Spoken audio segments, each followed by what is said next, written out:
I get a lot of questions about how I use evidence as a historian. And frankly, the work is challenging and it takes a lot of critical thinking. And I know that you've probably learned about critical thinking in your classes. So when I am presented, for instance, with evidence that contradicts, two pieces of evidence that contradict each other, what do? I keep looking for more evidence. I never use one single source of evidence in telling the story about a person, place, or event. If I find two pieces of evidence that don't agree, I keep digging and I keep looking for more evidence. Another question I often get asked is the veracity of evidence. How do I know which evidence is more credible than another piece of evidence? Well, in general, I take things with a grain of salt. And while that's cliche, it's a really important technique of historians. So if I see a single newspaper article, I know that that can be misleading, and I have to continue to use other type of evidence to either back up what I've learned from that newspaper article or refute it. I never believe anything that I see online. I have to find additional sources that either back up that same story or contradict it. So historians in general are pretty skeptical at evidence, and we're always looking to determine the veracity. That just means how much weight do we put behind one particular type of evidence. So, for instance, if I want to learn about how someone felt about a particular event, I could read a book about it, I could look at a newspaper article about that event, or I could read someone's diary or journal or a letter that describe in their own words how they felt about it. Which piece of evidence do you think I lean on the most, or I determine has the most veracity? It's usually the piece of evidence written in that person's own hand or from their own perspective. Another challenge of being a historian is approaching or addressing bias.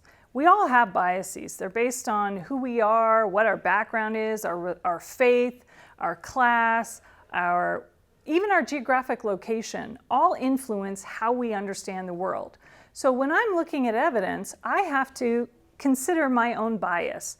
Is my background, my values, my beliefs influencing how I interpret this piece of evidence? If it is, I have to check myself. I just consider it going forward. I always consider how my own biases could lead me to misinterpret evidence. And as long as I keep that in mind, I know I can be fair and treat all evidence equally. Ironically, a challenge of being a historian is sometimes we simply can't find evidence. We can't find evidence that tell the stories of poor people, of working class people, of people of color, of women and of children. And it is my obligation as a historian to dig deeper and to think creatively about how to find the voices of people who've been left out of the historical narrative. So if we don't have material in our archives or at the local library or in books, I have to be creative to find that evidence. So I look at census data. I look for primary documents. I look everywhere to be able to put people back into history, because it's only when we're really inclusive that we're able to tell rich, complex stories and true stories about our past. One of the wonderful things about this exhibit is that we were able to combine two types of evidence that historians use to tell stories about the past.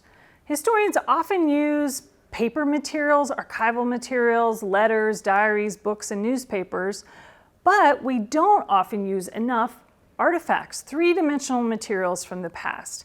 In this case, archaeologists discovered this rich treasure trove of artifacts from Palmer's trash site near Glen Erie. They excavated the site over the past 2 years, and they came up with this fabulous array of artifacts.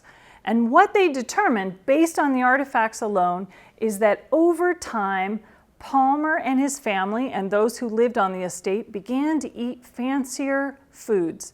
They began to eat on fancier dishes.